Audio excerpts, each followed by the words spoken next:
Our next chapter is Introduction to Java. Java is an object-oriented programming language. It is developed by James Gosling at Sun Microsystem. Then features of Java. Java is an object-oriented programming language. It is both compiled as well as interpreted. And it accesses data from local system as well as internet. And Java program written within a class. And it can create applet and applications. Applet means internet programming and application means normal Java programming. Then Java is case sensitive. It is platform independent programming language. These are the features of Java. Next, compiler and interpreter. The compiler and interpreter converting high-level language to machine language. The compiler and interpreter are the converters. It converting high-level language to machine language. And the compiler convert all the instructions to machine language at once. Interpreter converts high-level language to machine language line by line. See, compiler converting machine language, high-level language to machine language at once. Interpreter converting line by line. Then source code and object code. The high-level language is known as source code. The high-level language, normal English language, that high-level language, that program code is known as source code. And the converted program is called object program or object code. The object code is the converted program, that is the machine language. Very important, source code and object code. Next, Java compiler and interpreter. Java language use compiler and interpreter for translation.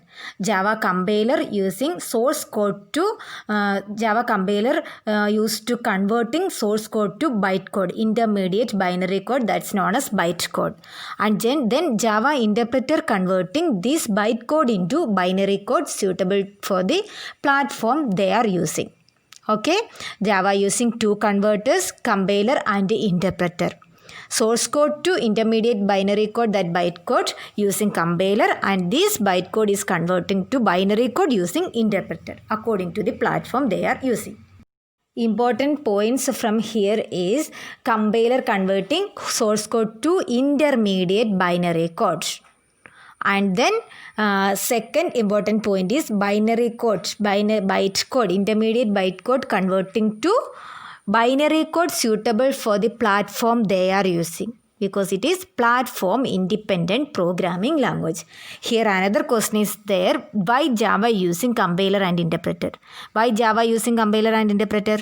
Java is a platform independent programming language. That's why Java using compiler and interpreter. Another one question, Java is compiled and interpreter. Explain. For this question, you can explain this full with the diagram. Okay. Next one, JVM or Java Virtual Machine. Java interpreter is also known as JVM or Java Virtual Machine.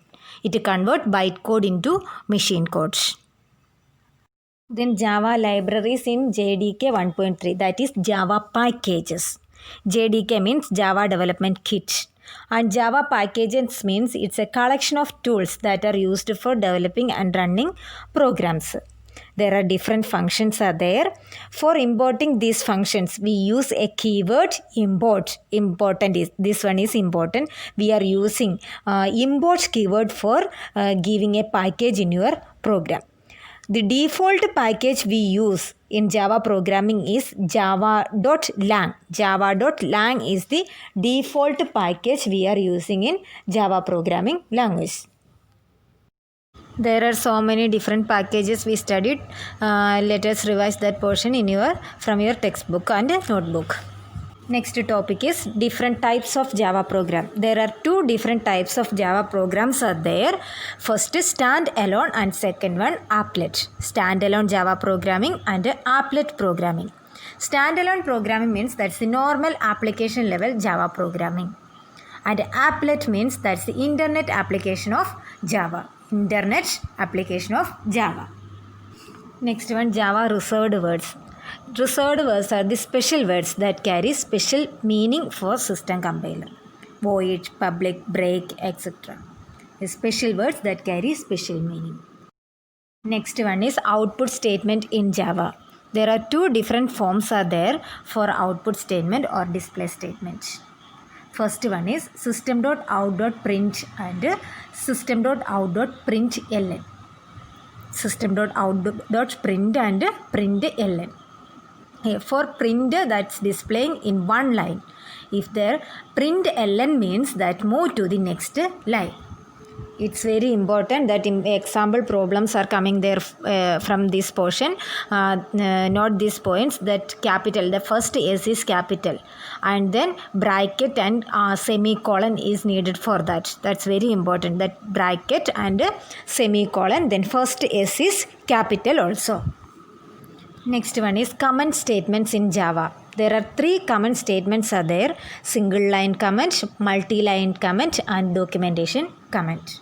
Single line comment, the comment we can write in only one line, and multi-line comment, there are two lines we are writing any comments. Multi-line comments are using, and documentation comment, that's using for a paragraph writing. For single line comment, double slash is using.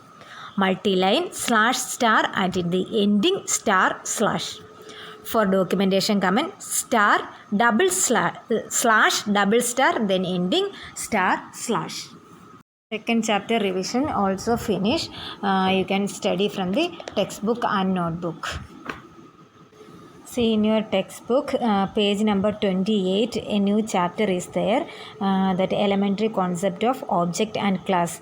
See that object and class we already studied in the first chapter. Just study from the notebook that, no need to look at the textbook now. After the chapters, after the exam, I will explain that chapter. I got the textbook in the last weeks, that's why I skipped that chapter. Anyway, I will explain the chapter after the exam. So, no need to look at the second chapter from your textbook. That first chapter we studied is principles of object-oriented programming or introduction to object-oriented programming, and second chapter introduction to Java. Okay.